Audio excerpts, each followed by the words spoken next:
In the instructions for this problem, we were told to prove using angle, side, angle, so I'm going to make a note of that here. Again, we've got all this given information, and I am not going to rewrite these statements here and the word given here, just to save you and me time. We'll assume that that's the easy part and that you could do that.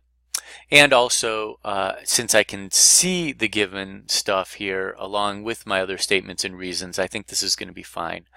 So we're asked to prove that triangle ABK is congruent to CBJ.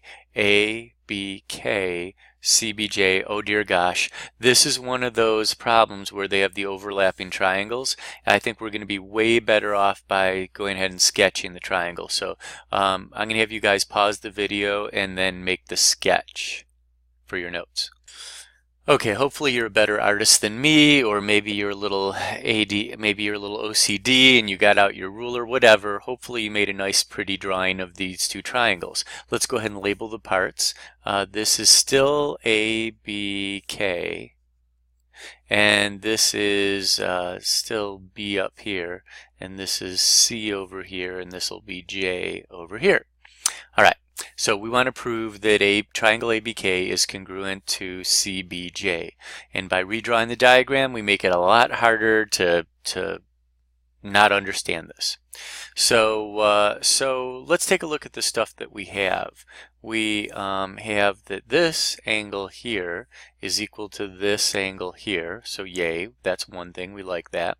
And then we know that this angle, the K right here, is equal to this angle here, the J. And hopefully now you can see what I mean about how redrawing just makes this way more clear. Anyways, let's see what else we know. We are told that AJ equals KC, so that's cool. So that's a little piece there. The other thing that we need is maybe we're not told, we're told angle BJK is congruent to BKJ. So BJK, yeah, so that we already knew that from the diagram. And angle A equals angle C. So we got all that. The one thing we're missing is this part right here. So I'm going to go ahead and darken that in a little bit. This part here we need.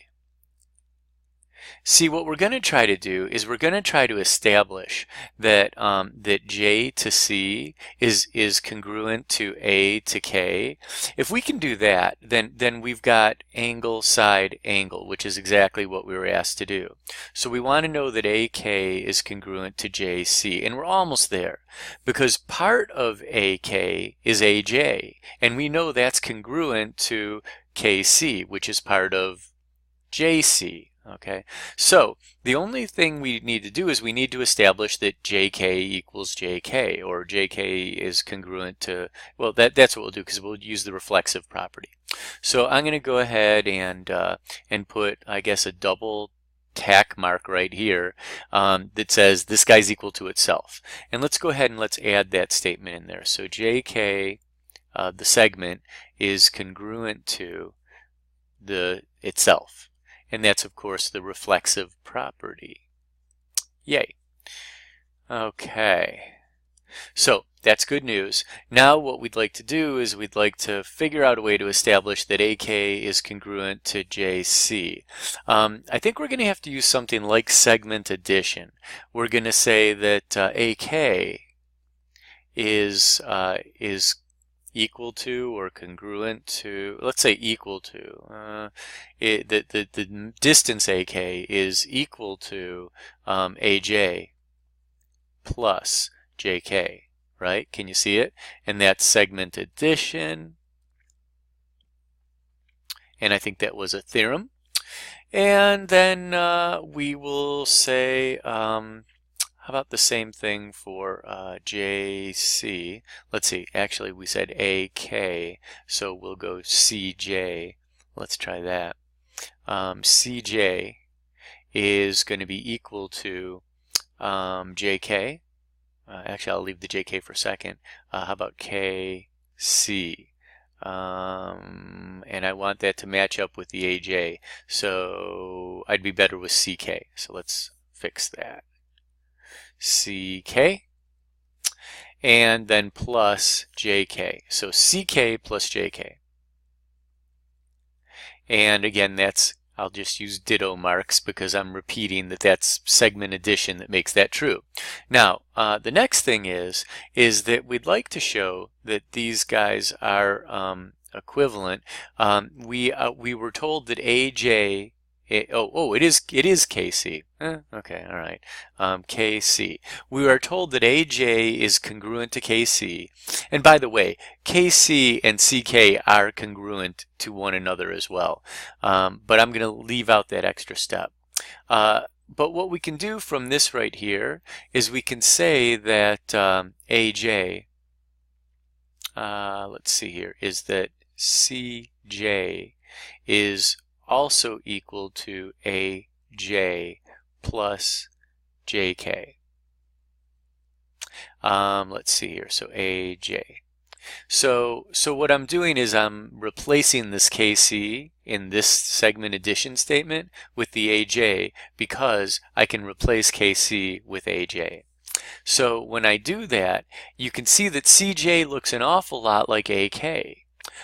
So I'm going to go ahead and write my reason here. It was substitution. And since now these two guys look very similar, I'm going to say AK is equal to CJ. AK is equal to CJ. And that's kind of what I was looking for. I wanted to see that AK and CJ were equal in size and then hopefully congruent. So we will say that we can say that maybe by transitive property at this point. I think that'd be better than saying substitution, but that's my opinion. And then from there we can say that AK must be, the segment itself must be congruent to CJ. And that is by definition of congruent segments. They are equal in length. Okay. And then finally, if we know that to be true, now we can go I'm going to get my red pen out and say this.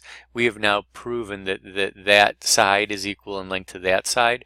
And so finally we can say angle, side, angle. So we can go back to our proof and we can say we have proved that triangle ABK is congruent to triangle CBJ by virtue of angle, side, angle. Yay. Let's see. Let's double check, make sure we agree. So ABK, CBJ. Yep, looks good to me. Hope you enjoyed that as much as I did.